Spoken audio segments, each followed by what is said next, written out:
Vamos agora falar sobre os tipos de hipnose, porque hipnose não é uma coisa tão simples de se definir, não.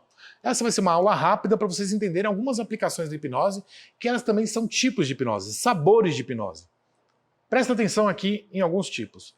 Persuasão é um ato de hipnose, é um processo de hipnose.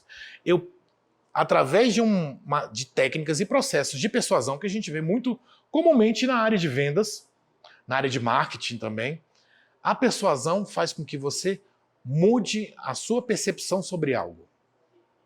Essa mudança da sua percepção por um momento sobre algo, fazendo você tomar outras atitudes em relação a isso, é um ato de hipnose. A persuasão é uma das grandes ferramentas que a gente utiliza na hipnose.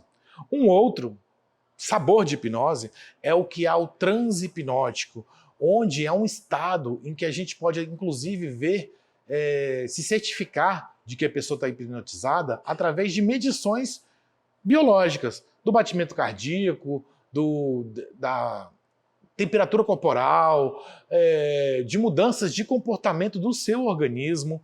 Então a gente consegue, através do transe, a gente ter percepções fisiológicas da mudança da pessoa.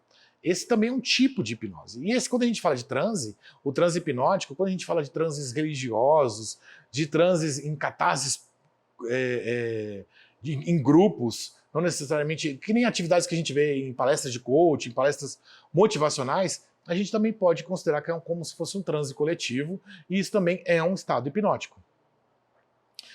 Existe uma questão falada sobre os fenômenos hipnóticos. A gente vê muito os fenômenos hipnóticos na hipnose de entretenimento. A gente consegue aplicar esses mesmos fenômenos no processo terapêutico. A gente consegue aplicar.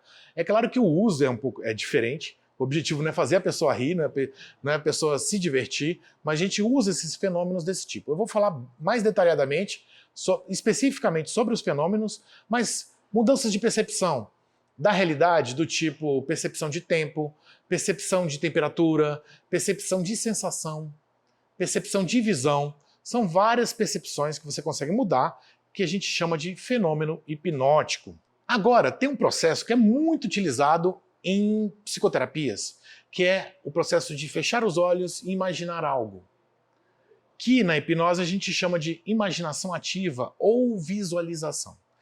Esse tipo de hipnose, esse processo, ele é usado por psicoterapeutas o tempo todo. Aquela coisa, fecha os olhos e imagina tal coisa. A diferença de você utilizar isso com e sem um contexto hipnótico é que você vai utilizar somente 10% do potencial que essa técnica vai ter. Se você colocar a hipnose dentro, você usar 100% do potencial, o seu cliente vai ter mais resultados e percepções e insights porque está dentro de um contexto hipnótico. Vou pegar um exemplo da terapia cognitivo-comportamental de terceira geração, que tem um exemplo de que do dia perfeito. O psicoterapeuta pede para você fechar os olhos e imaginar como é que seria o dia perfeito, falando como é que seria de hora em hora até a hora de você dormir. Então entenda que a hipnose ela pode ser tanto utilizada com incremento de técnicas, ou fazer com que as técnicas que você já utiliza fiquem mais poderosas. A hipnose, ela transforma completamente qualquer psicoterapia. Agora, você já entendeu alguns tipos de hipnose, você já entende o que não é hipnose, alguns sabores de hipnose. Na próxima aula eu vou aprofundar um pouco mais sobre conceitos de hipnose. Antes de entender como hipnotizar, é importante a gente entender os conceitos, porque na hora que você for aplicar, você vai estar mais craque e mais entendendo o processo que você está passando. Na próxima aula, vamos falar sobre conceituação de hipnose.